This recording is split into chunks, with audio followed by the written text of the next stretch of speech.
Oh, TLC, TLC. A lot of matches tonight. And a very long weekend of wrestling I've watched. Which I still have multiple reviews that are going to be posted up soon enough. But Sunday tonight was one of the pretty much the last ones of what was going to happen and go on. Because I have seen stuff from Ring of Honor Final Battle on Friday, which that pay-per-view was insane, which that review will be posted up pretty soon. I saw some stuff on New Japan during the whole weekend. A review of Impact was pretty good, but as into TLC tonight, I felt like this was a marathon show that I had to sit from 6 o'clock all the way to 10 tonight. But I will say, before moving on, and there's a lot to say about this show, because there is some good, there is a lot of somewhat good, as in the main event, which I understand why it deserved to be the main event. Sure, I can go on and say, the WWE Champion should be the main event, but nowadays the WWE title has not main event any pay-per-view in over a year or so, whatever. So you shouldn't really be surprised that the WWE Championship does not main event almost any show, it looks like. But just because of the TLC match tonight with the women, anybody kind of saw this coming. Like I said before, I just kind of called it like, watch, WWE title ain't gonna be the main event. They gonna be the main event, just watch. And yes, of course, they did deserve to be the main event in general, though. Do I think they overexpose and oversaturate putting the women in the main event multiple times? On some levels, yes. One at this time, not really. But in stuff in the past, yeah, they don't know why they don't put the world title in the main event, though. But moving on from that, TLC tonight. In my opinion, I felt this was almost a 2 to 3 match show. And I'm going to explain why this was a 2 to 3 match show. Because I guess I'll go on from the kickoff show then, which for some reason we put the Cruiserweights back in there. I thought we actually moved on from the Cruiserweights being in the pre-show. And actually we're going to put them on the main show now, with Cedric Alexander and Buddy Murphy. Which was a pretty good match, though, and they still did impress, which there was a little 205 chance out there. Like I said, the crowd was already entering the building, but it was an overall good match. I really believe this could have been on, if this was on the main roster one, I feel like the reaction would have been bigger between Cedric and Buddy Murphy. I don't keep up with 205 like that all the time. Like, I try to in some ways here and there, but just looking at some, what I've seen tonight, it was still a pretty good match. Buddy Murphy was able to get the win. He kicked out of the lumbar check, and Cedric was about to charge at him. He went to the turnbuckle, tripped him in there, hits him with, I would say, a massive V-trigger, and he hit him with Murphy's Law for the win. Buddy Murphy retained the championship. I just don't know why this couldn't be on the main show and on the pre-show. We do Elias versus Bobby Lashley with Lio Rush. I did not care for this match with this guitar ladder match, which they even changed the rules at the last minute. At first, you only have to grab the guitar and you could use it on your opponent. Somewhere, I don't know where they explained this, if you just grab the guitar, you win the match. Listen, I did not care for this match. I really didn't. And I was surprised the fans were somewhat into this, really. Because they have to stick the camera right in the Bobby Lashley's butthole. Like, they stick it right in there. And I'm like, okay, Elias won, and then Lashley and Rush just beat him up and they hit him with the guitar, like Jeff Jarrett style, knock him in the back with it. It's like, I guess I didn't really care. I didn't care to begin with. I didn't care for it now. This sounded like Russo booking, okay? A guitar ladder match thing. This is like straight up Vince Russo booking, WCW 2000. Dude, they just killed Bobby Lashley at this point to me. I've said, I don't know how many times I gotta keep saying this about Lashley. They've killed him. I wish he'd go back to Impact. I really wish he would now, because this just ain't working. It's not. But from the pre-show, we go to the main show then. Surprisingly, this is what amazes me. The Mixed Match Challenge makes it on the main show, and not on the pre-show, but the Cruiserweights on the pre-show. I have not really watched this Mixed Match Challenge other than some highlights, but they have replaced so many people since the beginning due to injury or whatever type of circumstance. I couldn't tell who was on whose team anymore. And then if you win you see who gets the win to be in the Royal Rumble. So these matches actually have to count, because whoever wins gets to be number 30. So this is where that didn't make a lot of sense to me. Okay, so this show actually counts now. And I look at who's in it between R-Truth and Carmella versus Jinder Mahal and Alicia Fox. Dude, I'm surprised even the crowd was even into this, which the crowd, and I'll get into San Jose throughout tonight, because they were dead. They came alive when they wanted to come alive tonight, but they were dead a lot throughout tonight's show.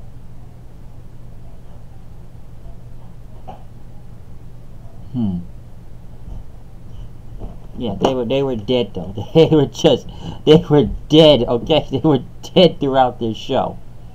And you know, what is it, like R-Truth and Carmella pick up the win.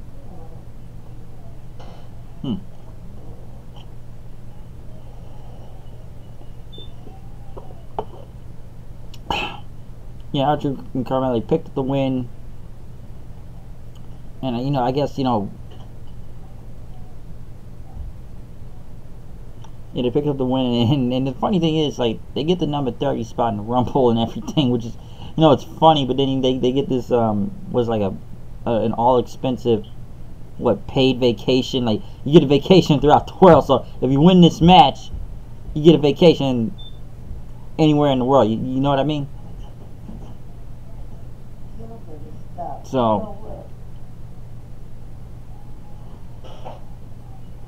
yeah, you get a vacation throughout the world, but they pretty much asked Truth and Carmella where they wanted to go, which Truth already booked the vacation, and it would be they were going to the WWE headquarters in Stamford, Connecticut. Maybe if they go over there, maybe they can convince Vince why the show is so bad and make it better if they wanted to go over there. It makes no sense. And you know, it's funny because they got Vince on the show tomorrow. Oh, the boss is returning, and talk about the shakeup and everything. And I don't think this is funny if this happens tomorrow night on Raw, just to put out there. And I've said this about what happened on SmackDown 1000. I can bet you right now, tomorrow night, as much people complain and hate and crap on this show all the time, when he comes out, these fans are going to chant his theme song, sing along with him, and bow down to him like he was the man, like he was at SmackDown when he got a big pop coming out. It's like at Raw 25 too. I bet that right now, and maybe somehow it'll turn the fans against each other, turn heel or whatever. But yeah, the mixed match challenge thing, just to finish off though, it was just whatever with Truth and Carmella, which they were over. I'll give them that, but just this made no sense to be on the main show. One match I thought that was pretty good here, I will say that. The Triple Threat Tag Team title match between the New Day, Usos, and the Bar. I know some people wanted to see a TLC match out of this, but I don't think it was going to be one of those, you know, recreate like the Hardys, Dudleys, and Edge and Christian type of deal, which would have been really good, but just a good match in general, with all three teams, which I feel like they're the only teams on SmackDown. You got all the other teams that are on SmackDown are dead, like Sandy and Gallows and Anderson and Colognes and whoever else is a team on SmackDown, because these are the only three teams that actually matter, and they're the only ones that get the titles all the time, really. So, pretty much, it was good. Did I really think the Bar was going to retain? In some sort of way. I kind of went with the Usos for the win, but, you know, pretty good match. I did like the Usos when they did kind of like a super kick party on there and stuff. But, pretty much they end up with Sheamus hitting the bro kick on Xavier Woods for the win, retaining the titles. So like I said, pretty good match. I enjoyed it. It was pretty fun out there. So the tag teams, they never disappoint. They never do. I can't really say nothing bad about all three of these teams. Usually the Usos and New Day would kill it all the time, but so is the Bar too. But you know, I was going with the Usos winning, but then I was kind of like, I don't think the Bar are really gonna lose this on this match right here. It was a regular match anyway. It was a regular triple threat tag team title match. It was a little chaotic here and there, but it was still good in general, and it was a really good match tonight. I could say well, it was one of the good ones tonight.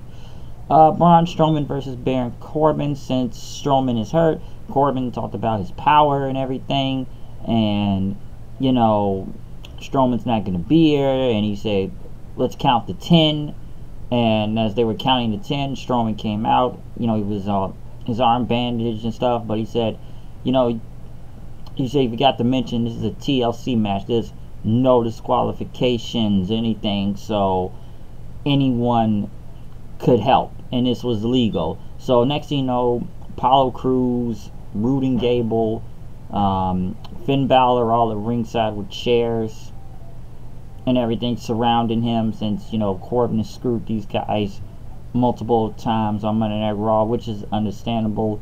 And, you know, he tries to get Heath Slater to do something, but Heath Slater turns on and punches him. They all take turns hitting him with chairs and stuff, and he tried to leave, but next thing you know, Kurt Angle showed up from behind, got a big pop out there, hit Corbin with a chair. Everybody just starts hitting finishers, you know, the I don't know, like what was it, the whole moonsault neckbreaker thing by Rude and Gable, frog splash by Crews, angle slam by Angle, and a coup de grace by Finn Balor. Strowman, all he had to do was go in, put his foot on him, and it was over. And he says, I only get to beat you with one arm and stuff. But the crowd did enjoy this. This was the best way they've handled it, pretty much. Strowman was hurt. He couldn't really do nothing anyway, so this was the best way to do it. Now, what does this mean for a new general manager being on tomorrow night's show? Will they put Angle back in power, or will they just have Stephanie take over the show again and just, you know, just make it bad in general still too? Or Vince will name a new general manager tomorrow. He'll be on there, so we'll see if he does something. But like I said, the segment was pretty good. It was the best way they handled it for a TLC match. Yeah, it was a glorified 6-on-1 handicap match, but it was the best way they could handle it, and everybody got their payback on Corbin for screwing him over for multiple weeks. One match I did not care about, really, which I felt like had no heat to it, was Natalya versus Ruby Riott in a tables match. The Riott Squad bring out the table with the Jim Neidhart thing on there. Natalya just goes right in on the Riott Squad, which for some reason they didn't even try to cheat and get involved, which Natalya pretty much destroyed them, knocking Liv Morgan onto a table, and then she put Sarah Logan through a table and stuff. But as the match went on, of course they're gonna bring in the Jim Neidhart tabled in, and Natalya was able to, I don't know, which I feel like the crowd did get a little bit. There was a good, like a quick natty chant. I will say that they did chant her for a quick second, and Natalya had brought out I guess her dad's Heart Foundation jacket, and then had a table with Ruby Riott's image on it, and called a bitch a couple times. And once she kind of got in, Riott tried to do the Riott kick. Natalya looked, she was going to power bomb her, I believe off the apron, but Ruby Riott was going to do her Karana, but Natalya caught her, hit a power bomb on the table for the win. Hopefully this feud is over after this. Like, I didn't really care for this match, and the crowd somewhat kind of received it a little bit well in a way, but like I said, I didn't care. I've said this before. I think it was already kind of dumb that, yeah, let's use Jim Neidhart's death to try to get some angle over that wasn't even over to begin with, and that's why he was only dead for like about a month. Okay, that's all they really did. You didn't even wait that long. It's just to exploit this guy's death off on TV. Maybe they were okay with this. I don't know if Natalya signed off on this or approved it, but this was dumb. I've said this many times before. Trying to use someone's death to get some angle over it never works. It just doesn't. Okay, so hopefully we can move on from this and we don't see anything after it, because I did not care. One thing I did mention tonight, Lars Sullivan, he did not show up tonight, so I think a lot of people were expecting him, but it didn't happen. One thing I will say about the commentary team tonight, there was no Byron Saxton, so we had David Otunga on commentary tonight. Drew McIntyre went against Finn Balor, which this match was not bad, but the finish made no sense of what was going on from here. Okay, number one, Ziggler comes out throughout the match. McIntyre is dominating Finn Balor throughout most of it. Ziggler comes in, hits him with a super kick, went for a chair, but McIntyre kicked the chair in. And then, McIntyre gets in the ring with the chair. Balor does his drop kick on the chair, which some people thought this would be a DQ since the chair did hit him, and hits the coup de grace for the win. But it's just something strange about where this is even going now, because I don't know, like Balor winning here, in a way I expected Balor to win, but I thought Drew, he would just still win since he was pissed that he suffered his first loss from Ziggler. But I thought, I've said it before, like a week or two ago in one of my older reviews from Monday Night Raw, like, I think it would have been better if, I still think Ziggler could have lost on Raw to McIntyre like a few weeks ago then. And how I would have put it, yes, they had Ziggler come out, but he could have came out, someone did the distraction, and then Finn got the win. Then you could have beaten, Drew's whole unbeaten streak. So now this doesn't make sense. And people point out that maybe the Demon should have came out to face Drew McIntyre. Why would they need the Demon to come out? It wasn't like it was a title match or some deep, like, blood feud or anything. So I didn't understand when people say, oh, they need to bring Demon Finn Balor out tonight. Really? I didn't never really see it coming. I don't think it was even needed for a match like this.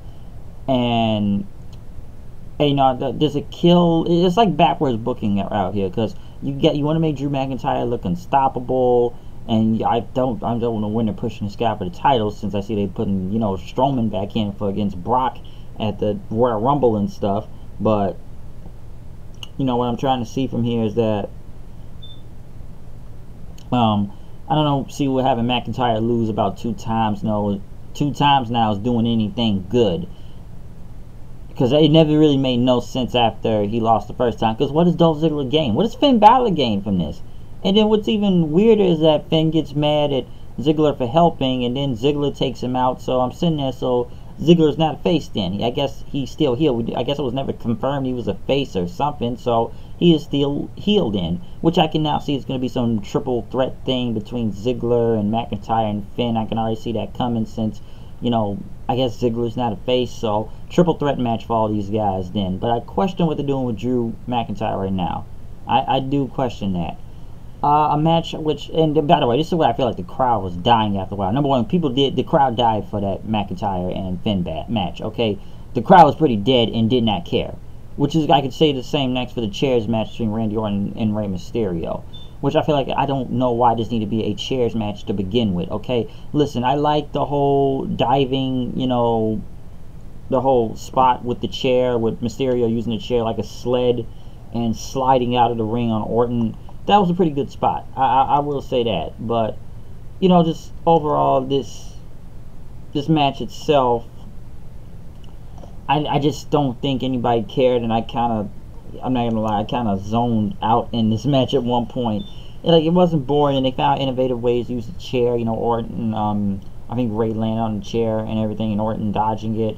Orton hitting Ray with the chair several times and throwing it at him.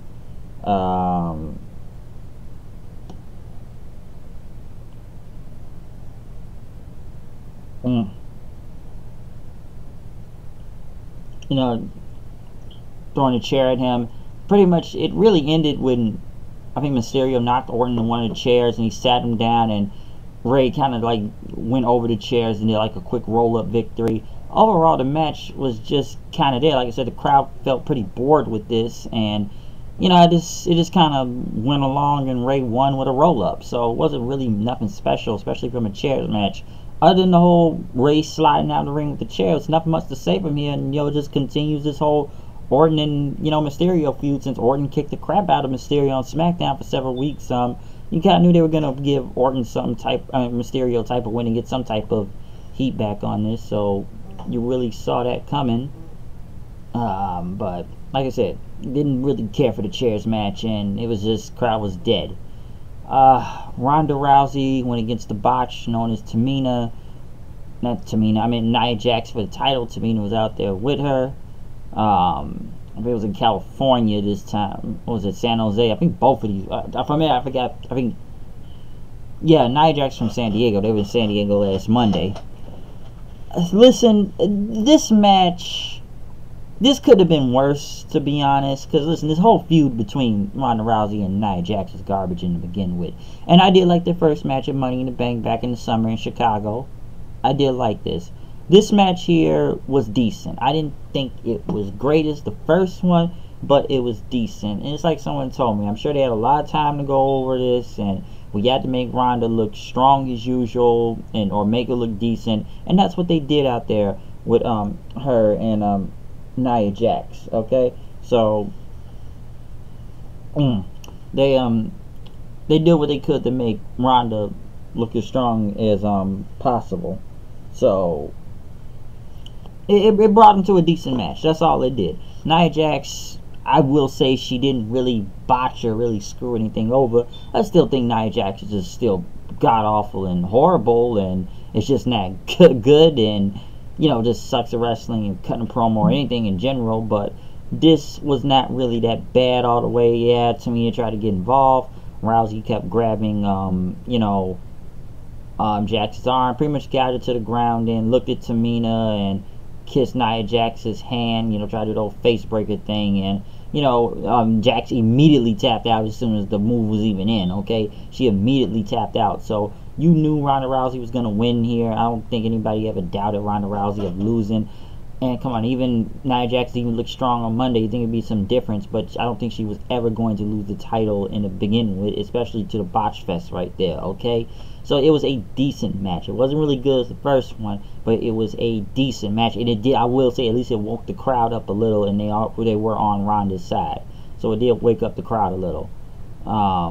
They even tried to interview Nia Jax, and as Jax was walking off, Becky showed up then and said, "Oh, you remember breaking my face, huh?" And then punched her, like knocked the living crap out of her into like some wall to the ground, like Nia, and say, "You keep my name out your mouth." So she had it coming. Caught her slipping. That's what breaking my face. So at least Becky finally got her payback, and the fans chanted. I'm sure everyone loved to see that. Okay, they love to see her knocking the crap out of Nia Jax, which we all knew what was coming. So hopefully, I don't know, they just put Nia Jax in the undercard or whatever, because let's hope we don't put her in a title match anytime soon. Okay, keep her away. Girl hurts too many people. It's just really bad. All right, she's just bad. But moving on, one of the best matches of the night. At first, I said it was the match of the night so far before the TLC match. But Daniel Bryan, AJ Styles was a great match. Like I said at the beginning of the video, I can go on about the WWE title not being the main event, which it has not main evented in about a year, and or maybe it's over a year, and just the WWE champion.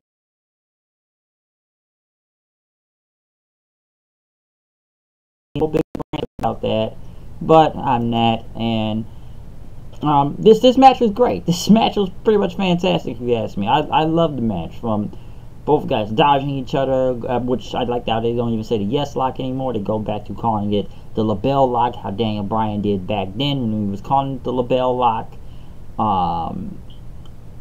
Of course, there was no chance out there. Like AJ tried to do a Styles clash, but he put it into a half crab then while standing up. He hit a 450 and almost got with the calf killer, but Bryan was able to get out. There was a "This is awesome" chant, which I said it took him a minute to get the crowd into this, but when they kind of got back in, and Bryan's leg is hurting and stuff, they run the outside of the ring. He tried to throw AJ into the barricade. AJ jumps over it, hits a forearm, throws him back in, going for another forearm, but Bryan get out the way. He looked like he was going to.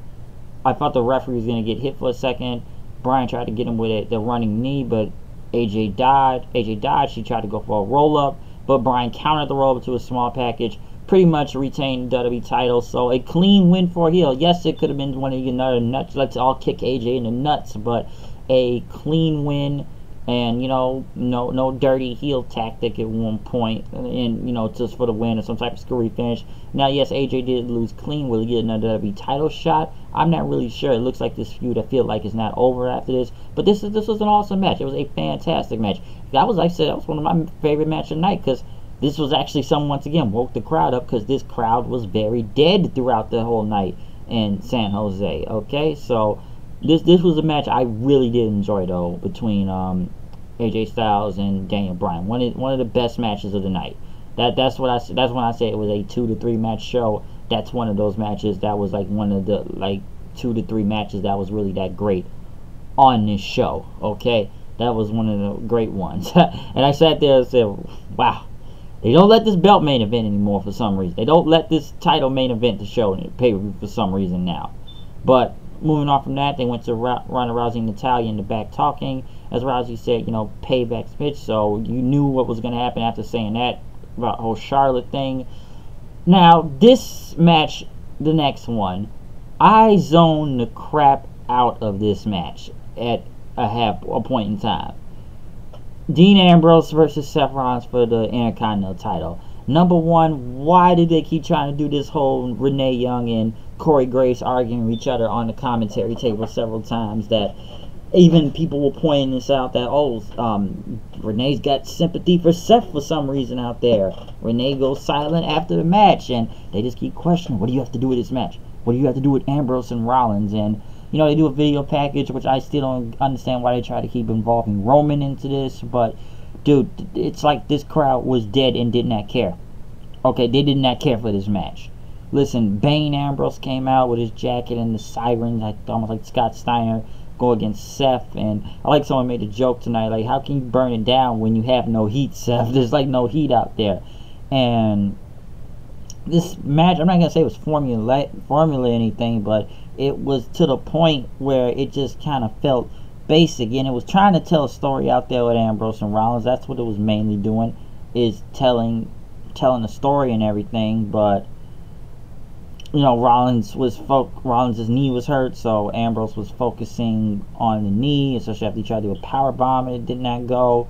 And Ron said he wasn't a joke, and he says, I did this for, I'm gonna do this for everybody in Roman, like, you piece of crap.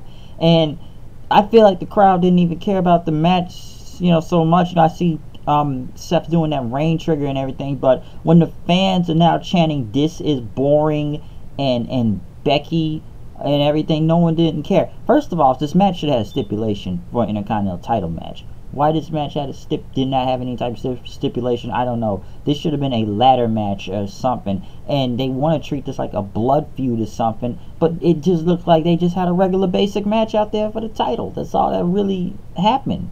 I was surprised they got that much time. They got 23 minutes out there, and the crowd looked like they were becoming restless once you heard that this is boring, and Becky chants coming in. And Seth's going in on on Dean and everything, and hitting him with multiple super kicks, taking him out. And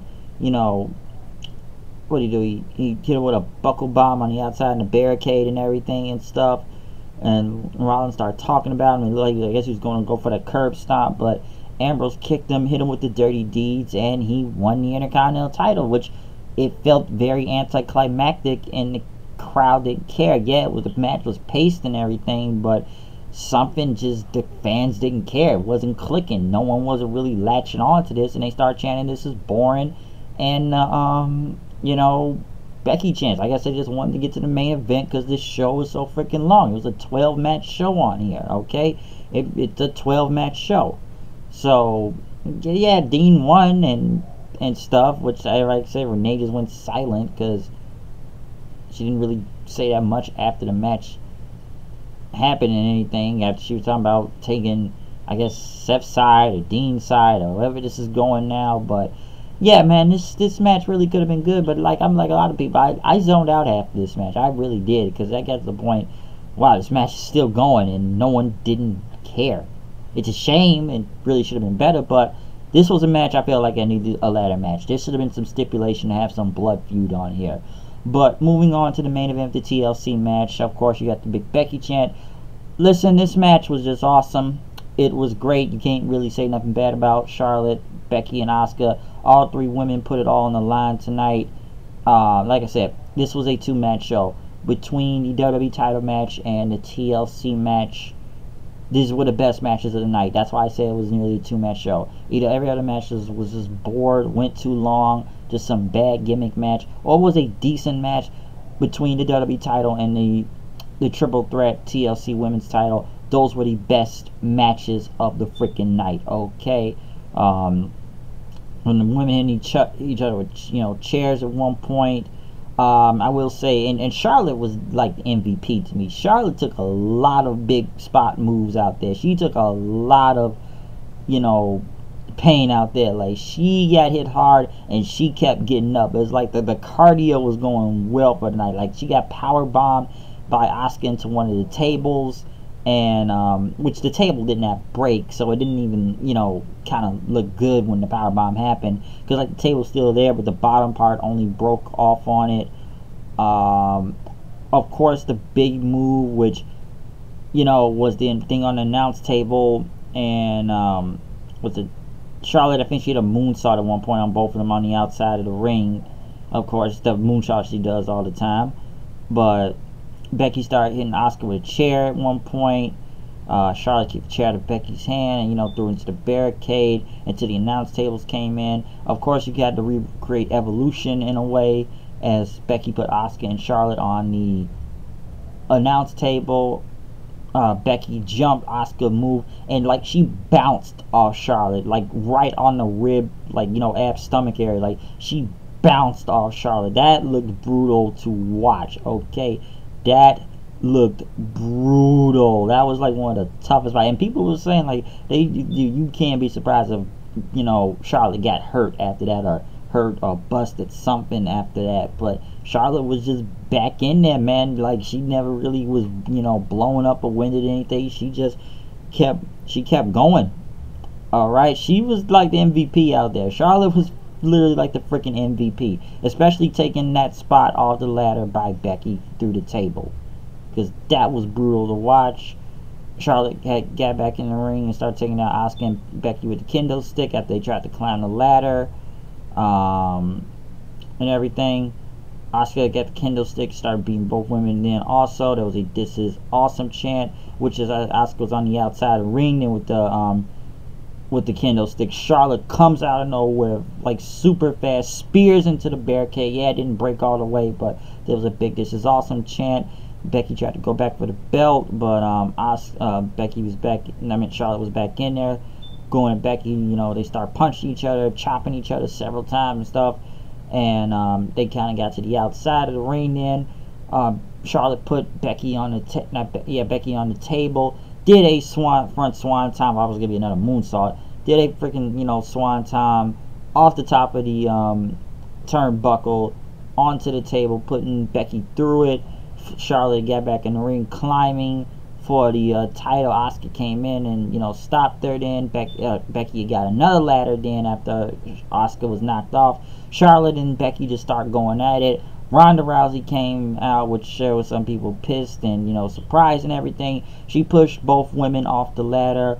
Asuka climbed, which the crowd gave a big reaction, finally winning the title. So if it's one thing I could say, number one, it's great Asuka finally won the championship. After the crap they put this girl through out the entire year, which they had a chance, but which she should have won the title a long time ago at Mania, but they did what they tried to do and kill Asuka after Mania, because they fed her to Carmella and, you know, James Ellsworth at the time, and Asuka became an afterthought at one point. But recently now, since for some reason Vince was so impressed by the reaction during the whole Survivor Series thing when Becky was going for the title, for some reason now Vince finally likes Asuka again now and put her back in the title picture, and now she is the champion again. So it's finally that she won and the people cheered, which now I can tell you right now, and I've said this in a couple videos now, of what was going to happen. Because at first I didn't think Asuka was going to win after what happened last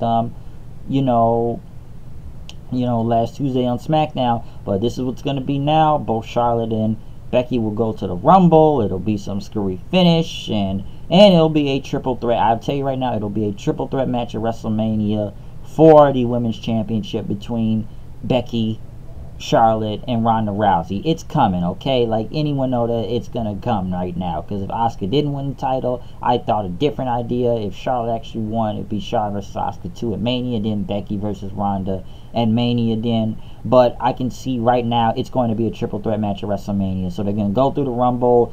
We know one of these two will win, or both will fall off at the same time, and then they said, you know what, both of you win, you both get to go to WrestleMania and fight Ronda Rousey. I don't think it's going to be the main event, as some people are saying, but come on, they put so much money in Ronda anyways, they would probably do it, but I don't think it's going to happen.